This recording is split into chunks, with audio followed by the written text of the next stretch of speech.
Halo semua, jadi pada kesempatan kali ini saya akan membahas tentang analisis asesmen.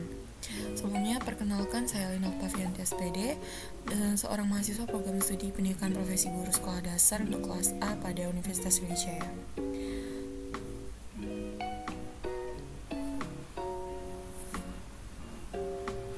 Untuk modul yang akan saya review bisa di-scan pada link berikut. Yang pertama di sini ada capaian pembelajaran, bisa di screenshot. Kemudian ada pemahaman IPAS, ini elemen capaian pembelajarannya. Kemudian di sini ada identitas modul yang akan saya analisis, bisa dilihat pada slide. Materi pembelajarannya itu rantai makanan, dan ini untuk pertanyaan analisisnya. Untuk yang pertama, bagian mana dalam asesmen tersebut yang menunjukkan kesesuaian dengan tahapan perkembangan peserta didik? Jelaskan. Yang pertama, asesmen diagnostik untuk mengidentifikasi gaya belajar peserta didik. Asesmen ini sesuai dengan tahapan perkembangan kognitif peserta didik, terutama kelas 5 di fase C, yang berada pada tahap konkret operasional Piaget. Pada usia ini, mereka memahami konsep lebih baik melalui pendekatan yang konkret dan sesuai gaya belajar mereka. Kemudian yang kedua, asesmen keterampilan pada bagian inti melalui diferensiasi proses. Kegiatan seperti bermain peran, kemudian pembuatan peta konsep, dan juga menyanyikan lagu itu mendukung perkembangan keterampilan peserta didik dengan cara yang konkret dan praktis. Aktivitas ini relevan dengan kebutuhan perkembangan fisik dan sosial, di mana peserta didik belajar melalui eksplorasi, kolaborasi, dan juga interaksi. Hal ini juga sejalan dengan tahapan perkembangan sosial emosional mereka yang membutuhkan pengalaman berkomunikasi dan bekerja dalam kelompok. Kemudian yang ketiga, ada asesmen sikap melalui teknik STOP dan refleksi emosi. Teknik STOP itu melatih peserta didik untuk mengenali dan mengelola emosi mereka yang penting pada tahap perkembangan psikososial. Pada usia ini, peserta didik sedang mengembangkan kemampuan memahami emosi diri dan orang lain ataupun kesadaran sosialnya, serta mulai belajar mengambil keputusan yang bertanggung jawab. Kemudian yang keempat, ada penilaian sikap dan kerjasama dalam aktivitas kelompok, di mana observasi terhadap kreativitas, gotong royong, dan kemandirian sesuai dengan tahap perkembangan sosial peserta didik. Pada usia ini, mereka mulai belajar bekerja sama, kemudian memahami perspektif orang lain, dan bertanggung jawab terhadap tugas kelompok. Penilaian ini mencerminkan kebutuhan perkembangan mereka untuk membangun relasi yang sehat dan juga mendukung. Kemudian poin yang kelima, ada tindak lanjut hasil asesmen melalui pengayaan dan remedial. Nah, pendekatan ini mencerminkan pemahaman terhadap kemampuan kognitif individu yang berbeda. Jadi, peserta didik yang membutuhkan pengayaan atau remedial mendapatkan dukungan yang sesuai dengan tingkat pemahaman mereka. Hal ini relevan dengan perkembangan kognitif karena memastikan semua peserta didik mendapatkan materi yang sesuai dengan kemampuan dan kebutuhan belajarnya. Secara keseluruhan, asesmen dalam dokumen ini dirancang dengan mempertimbangkan tahap perkembangan kognitif, sosial emosional, dan fisik peserta didik, memastikan mereka dapat belajar secara optimal sesuai usia dan karakteristik mereka. Kemudian pertanyaan yang kedua, bagian mana dalam asesmen tersebut yang menunjukkan kesesuaian dengan perlunya mempertimbangkan aspek lingkungan budaya dan karakteristik peserta didik? Jelaskan. Meskipun modul ini tidak secara eksplisit memasukkan konteks budaya lokal Palembang, tapi ada beberapa bagian asesmen yang mencerminkan pentingnya mempertimbangkan lingkungan budaya dan karakteristik peserta didik. Ini terlihat dari poin-poin berikut, yaitu yang pertama, ada soal tertulis yang memberikan kesempatan kepada peserta didik untuk menunjukkan pemahaman mereka secara mandiri. Dalam modul ini, soal tertulis mencakup pertanyaan terkait rantai makanan yang dapat dihubungkan dengan contoh-contoh lokal, seperti sumber energi dalam kehidupan sehari-hari.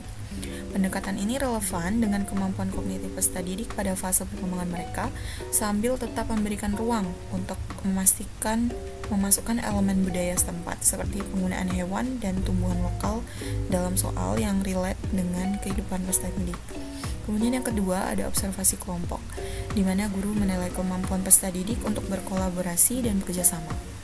Nilai gotong royong yang merupakan ciri khas budaya Indonesia, termasuk juga di Palembang, dapat terlihat dalam bagaimana peserta didik membantu temannya kesulitan atau berkontribusi secara aktif dalam kelompok.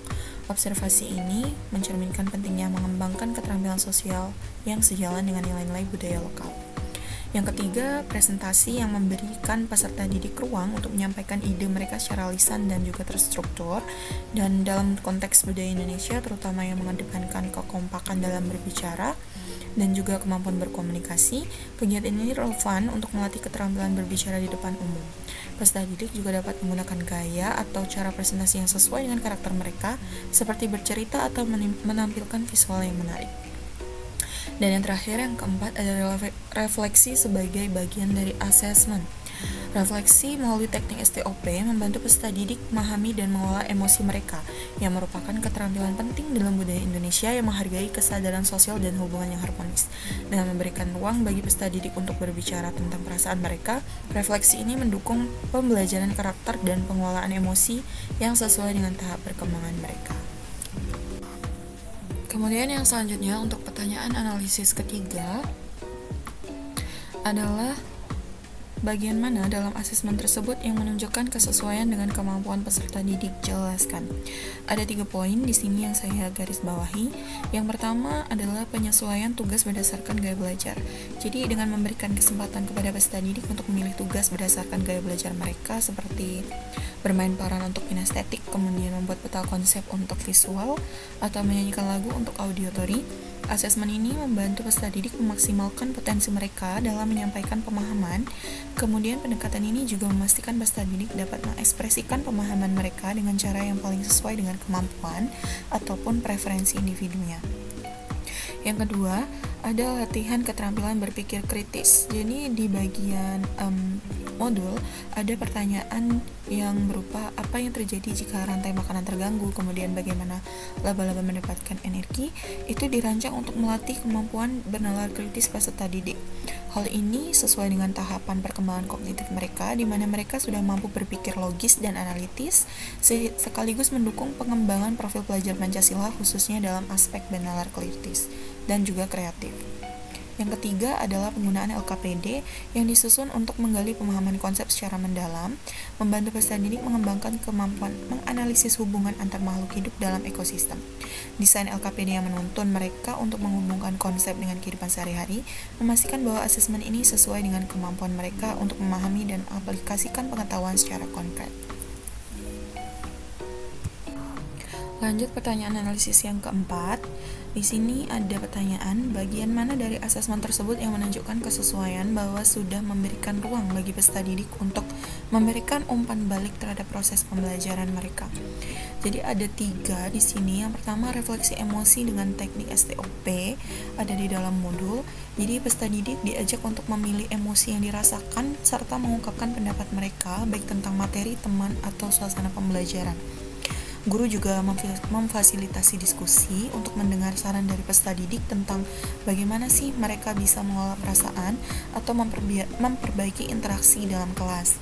Ini adalah bentuk umpan balik peserta didik terhadap pengalaman belajar mereka. Kemudian, tanya jawab dan diskusi kelompok juga memberikan ruang bagi peserta didik untuk bertanya dan saling memberikan masukan terhadap ide-ide yang muncul selama pembelajaran, seperti saat membahas materi rantai makanan tentunya. Kegiatan ini mendorong peserta didik untuk secara aktif memberikan tanggapan terhadap pembelajaran, baik melalui pertanyaan untuk memperjelas pemahaman mereka maupun melalui diskusi untuk mengevaluasi hasil kerja bersama. Yang ketiga adalah refleksi akhir pembelajaran.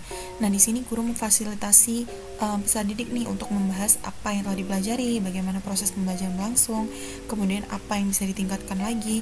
Di dalam sesi ini, peserta didik dapat mengungkapkan pendapat mereka tentang materi atau metode pembelajaran yang mereka alami.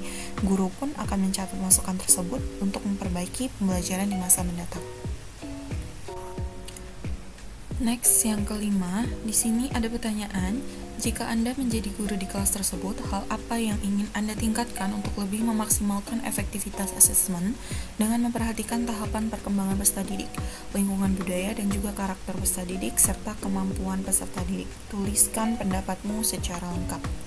Jadi ketika saya akan menjadi guru di masa mendatang, ada 4 hal yang akan saya lakukan.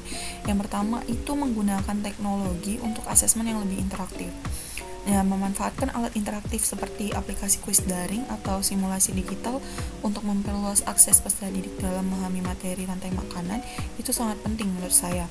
Kemudian yang kedua adalah memperluas refleksi, meningkatkan kedalaman refleksi dengan meminta peserta didik menulis jurnal singkat tentang apa yang mereka pelajari dan juga bagaimana mereka merasa selama proses pembelajaran. Itu akan menjadi masukan tersendiri bagi saya untuk memperbaiki pembelajaran ke depannya. Yang ketiga adalah mengintegrasikan konteks lokal dengan materi yang dipelajari. Nah, di sini saya akan menghubungkan konsep rantai makanan dengan ekosistem lokal di Palembang seperti ekosistem Sungai Musi ataupun hal-hal yang berbau ke Palembangan lainnya, agar peserta didik ini lebih merasa terhubung dengan materi yang dipelajari. Yang keempat adalah umpan balik yang mendalam. Jadi di sini saya akan mengintegrasikan rubrik penilaian rinci untuk setiap tugas sehingga peserta didik ini nantinya mendapatkan umpan balik yang lebih spesifik dan juga bermanfaat. Nah, pendekatan ini saya harap mampu meningkatkan keterlibatan peserta didik dan juga memastikan asesmen mencerminkan perkembangan karakteristik dan juga kebutuhan mereka secara menyeluruh. Nah, mungkin itu hal-hal yang bisa saya sampaikan dalam analisis asesmen pada video kali ini. Terima kasih sudah menonton sampai akhir dan sampai bertemu di video selanjutnya. Bye-bye.